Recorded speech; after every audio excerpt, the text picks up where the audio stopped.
안녕하세요. 터치아입니다. 제가 부모님들을 만나다 보면 이제 아이를 키우면서 어떤 부분들이 힘들고 또 치료하는 선상에서 어떤 부분들이 고민이 되는지 많은 질문들과 고민들을 받게 되는데요. 특히 이제 아이가 자폐 성향이 있거나 자폐 진단 받은 아이들의 같은 경우는 유독 이 부분에 대해서 부모님들이 어떻게 해야 될지 모르겠다, 너무 힘들다, 이런 모습이 나올 때 어떻게 해야 될지 너무 마음이 어렵다라고 얘기하시는 부모님들을 많이 만나 뵙습니다. 그런 모습을 보일 때 제가 이제 직접 어떻게 하면 되는지 시범도 보여드리기도 하고 하는데요. 이 부분은 뭐냐면 바로 아이가 자신의 감정 조절이 안 돼서 보이는 모습. 부모님들 중에는 이거를 뭐 텐트럼, 멜트다운, 분노 발작, 급발진 뭐 이런 용어들로 이제 이야기들을 하시기도 하고, 자폐의 특성에 보면은 그런 감정 조절이 잘 안 되는 모습들이 많은 정보 안에 이제 잘 나와 있는데요. 정상 발달하는 보통 아이들도 울고불고 떼쓰고 뒤집어지고 뭐 던지고 감정에 의해서 이렇게 조금 조절되지 않는 모습들을 보이는 경우는 보통 아이들도 충분히 있어요. 근데 이렇게 자폐 성향이 있는 우리 아이들은 유독 그 감정 조절하고, 그러니까 감정을 이해하고 조절하는 부분들이 유독 좀 취약하다고 보시면 되세요. 왜 그러냐면 우리가 늘 얘기하듯이 자폐 성향이라는 거는 감각 추구가 있죠. 시각 추구, 청각 추구, 그 다음에 손으로 어떤 상동 반복 행동들이 있어요. 이런 것들은 눈으로 정확히 확인되고, 그 다음에 손으로 뭔가 만질 수 있는 그 형태가 있고, 또 귀로 명확히 들을 수 있는, 그래서 눈과 귀와 몸으로 확인할 수 있는 것들 위주로 보고 듣고 경험을 하게 되는데, 이 감정이라는 건 어때요?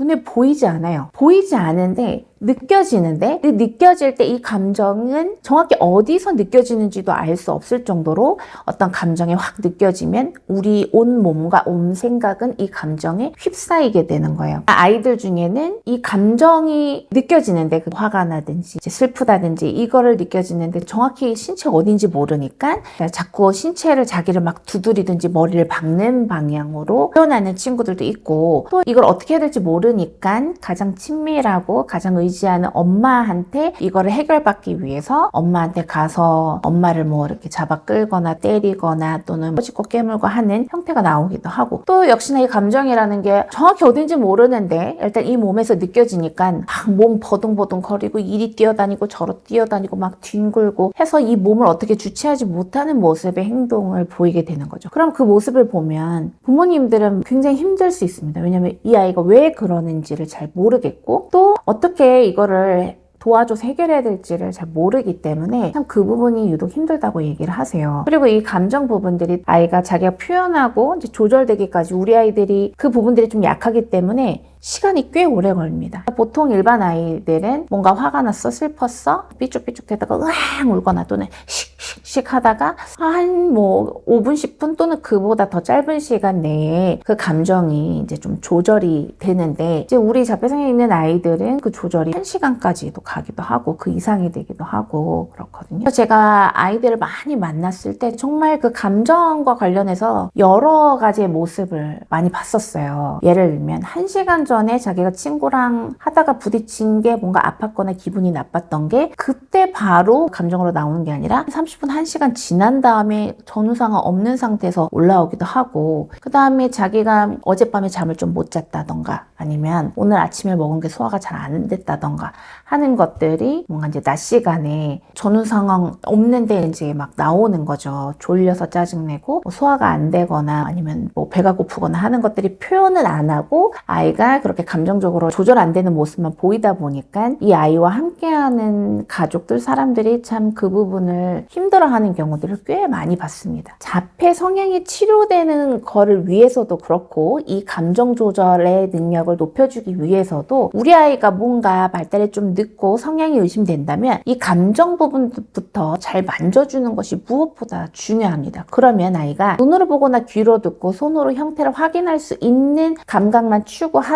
추구를 했는데, 이제 감정 부분들을 좀 만져주면 눈으로 보이지 않는 것들을 같이 느끼면서 생각하게 되고, 그 생각하는 것들을 통해서 아이가 주의 집중력도 길어지고 사람들하고 소통하는 능력도 훨씬 더 좋아지기 때문에 이 감정을 일찍부터 잘 다루고 만져주는 게 너무나 이제 중요한데, 대부분의 센터도 그렇고 대부분의 부모님들은 이 감정 부분들을 초반부터 잘 이렇게 다뤄줘야 된다라는 인식이 많지 않아요. 그래서 이 감정은 아이가 일상 입장에서 충분히 느끼고 자기 감정 이해하고 표현하고 조절하고 또 다른 사람의 감정을 통해서 그 사람 감정이 이렇구나. 아, 충분히 그럴 수 있어. 공감하고 또 그 감정에 대해서 또 이해할 수 있는 기회가 되고 또 본인이 느끼고 이해하고 조절하고 이런 흐름이 계속 일어나야 되는데 우리 아이가 이제 발달이 늦고 자폐 성향이 있는데 그냥 감정은 배제하고 계속 뭐 가르치거나 반복하거나 이것과 감정하고는 동떨어진 치료만 계속 하다 보면요. 나중에 이 감정 부분들이 어떻게 되냐. 핵폭탄처럼 무시무시한 언제 터질지 모르는 그런 부분들이 되는 거죠. 그래서 이 감정 부분들을 잘 다뤄줘야 되는데 그 방법은 뭐냐. 감정을 충분히 직접적으로도 느끼고 조절하고 할 기회를 주고 또 사람들 안에서도 다른 사람들의 감정을 아이가 간접적으로 공감할 수 있는 그런 환경을 제공을 해줘야 되는 거죠. 그래서 터치에서 매번 강조하는 것처럼 사람들 안에서 감정을 가지고 있고 감정을 느끼고 표현하는 사람들 안에서 경험하다 보면은 그럼 아이가 다른 사람 표정을 보면서 아 기분이 좋구나. 나도 같이 기분 좋아지는 것 같고 다른 사람이 뭔가 울고 있어. 왜 속상하지? 왜 그러지? 하면서 그 감정에 대해서 자기가 생각해 볼 기회가 생겨야 되는 거고 또 본인도 깔깔깔깔깔 웃어보고 팡팡팡팡 이렇게 시원하게 우는 경험들이 중요해요. 아이들은 막 짜증나고 힘들고 이런 것들이요. 울음을 통해서 확 울어버리면 해소가 됩니다. 내가 뭐 어디가 불편해? 뭐 졸려? 또는 뭐 어디가 아파? 이러면서 막 이렇게 자잘한 감정들이 막 짜증이나 불편한 감이 막 올라올 때 오히려 감정으로 눈물 펑펑 콧물 펑펑 흘리면서 빵 터트려주면 그 감정이 오히려 조절이 좀 잘 되거든요. 근데 그런 경험들 눈물을 펑펑 흘리면서 감정을 해소해 본 경험이 적으면요. 아이가 계속 짜증이 나. 근데 그 짜증이 계속 길어지는 거야. 하고 끌어다 이거 해줘도 해결 안 되고 먹을 거 줘도 해결 안 되고 뭐 안아줘도 계속 찡찡거리면서 자기 감정을 자기가 빨리 해소하는 방법을 모르게 되는 거죠. 그래서 저희가 이제 부모님들께는 하루에 한 번 정도는 펑펑 울고 하루에 여러 번 이제 안면근육 충분히 쓰면서 깔깔깔 하하호호 웃을 수 있도록 해주시라고 꼭 말씀드리고 또 눈 맞추면서 상대방의 표정을 읽고 상대방의 감정을 조금씩 공감할 수 있는 그러한 적극적인 그런 사회적 상호작용을 꾸준히 해주시는 게 무엇보다 이제 중요하다고 말씀드립니다. 지금 우리 아이는 자폐 성향이 있고 발달 좀 느리더라도 좀 순해 라고 생각하시는 분들이 있어요. 근데 이 순하다고 해서 지금 이 감정 부분들이 아직 분노 발작처럼 안 나온다고 해서 이 감정 부분들을 우리 아이는 괜찮다고 여기시면 안 되거든요. 지금부터라도 충분히 웃고 울고 사람들하고 소통하면서 경험을 하는 것들을 해주셔야 나중에 이제 감정을 더 잘 조절하는 모습으로 더 건강하게 갈 수가 있어요. 제가 이제 상담을 하다 보면 10대 아이들도 가끔씩 상담을 하다 보면 그 부모님들이 얘기를 하세요. 우리 아이는 발달은 좀 느렸지만 순하고 다른 사람한테 불편하게 한다든지 하는 게 없었어요. 학교 가서도 잘 앉아서 수업 듣고 오고 했는데 어느 순간부터인가 갑자기 아이가 짜증내고 화내고 근데 그게 조절이 안 되니까 엄마나 할머니를 때리거나 밀치거나 하는 행동이 나오더라라고 하시는 분들 제가 굉장히 많이 봤거든요. 그 아이가 이 감정 부분들을 충분히 경험하면서 조절하고 그 감정에 대한 이해와 이 감정을 조절할 수 있는 능력을 차곡차곡 경험을 했었어야 되는데 경험이 전무하다가 갑자기 뭔가 감정이 탁 느껴지면 이거는 진짜 약간 아이한테 핵폭탄처럼 이게 뭐야? 근데 볼 수도 없어?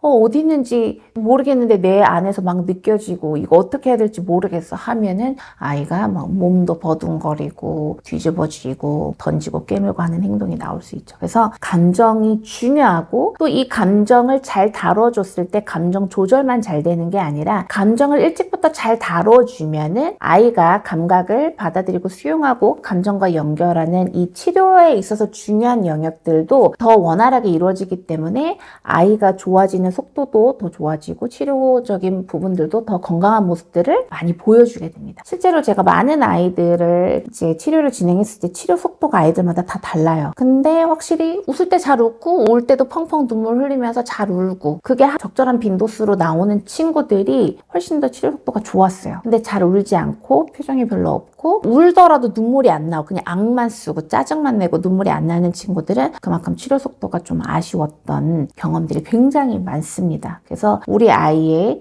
치료 속도를 높이고 지금 이 중요한 시기에 우리 아이한테 더 도움이 되는 거를 효과적으로 제공하기 위해서는 이 감정에 대한 부분들을 계속 생각하셔야 돼요. 우리 아이가 지금 감정에 대한 다양한 모습을 보여준다. 그러면 반가워해야 됩니다. 뭔가 많이 느끼고 표현하는 것들이 있구나. 그러니까 감정 부분들이 뭔가 발달이 촉진되고 있구나 하셔야 돼요. 물론 그 감정이 막 올라올 때는 엄마 아빠가 조금 아이를 키우는데 힘든 게 느껴질 수는 있어요. 하지만 그게 아이한테는 굉장히 유의미한 거거든요. 부모님들께 늘 얘기해요. 아이가 좋아지면 부모님들은 하나같이 다 힘들다는 얘기를 꼭 하십니다라고 얘기하거든요. 왜냐하면 짜증 많아지고 고집 부리고 울고 웃고 막 이런 표현들이 많아지니까 더 손이 많이 가고 신경이 많이 쓰이고 관심을 더 드리게 되는 거죠. 그렇지만 아이들은 그 과정을 통해서 자기 감정을 표현하고 반응해주는 사람들을 통해서 의미 있게 상호작용할 기회들이 많아지기 때문에 그게 우리 아이의 사회성 촉진, 그 다음에 소통 능력 향상 해주는 게 매우 매우 중요합니다. 그래서 혹 지금 치료센터를 다니더라도 감정 부분들은 잘 이게 얘기되어지지 않을 수 있어요. 하지만 이 부분이 너무너무 중요하고 치료에 있어서 이 부분들이 잘 다뤄지면 훨씬 더 우리 아이가 지금 이 시기에 더 건강하게 성장할 수 있다는 거를 꼭 기억하셔가지고 우리 아이의 감정 발달이 건강해질 수 있도록, 그래서 자기 감정을 잘 이해하고 조절하고 또 그 감정을 잘 해소할 수 있는 능력을 갖출 수 있도록 오늘부터는 꼭 우리 아이랑 같이 깔깔깔 웃고 필요에 의해서는 펑펑펑 건강하게 울 수 있도록 환경을 제공해 주셨으면 좋겠습니다. 그래서 그런 감정 경험이 자연스럽게 많이 일어나기 위해서 우리가 몸놀이 하는 거예요. 몸놀이 하다 보면 막 좋을 때도 있지만 또 몸놀이 하다가 부대끼고 좀 불편하면 왕 이제 울게도 되고 하잖아요. 그래서 몸놀이 꼭꼭 부탁드리면서 그럼 이번 영상도 도움이 되셨길 바라고요. 좋아요, 구독, 가입까지 부탁드리고 전 다음 영상 들고 찾아뵙도록 하겠습니다. 감사합니다.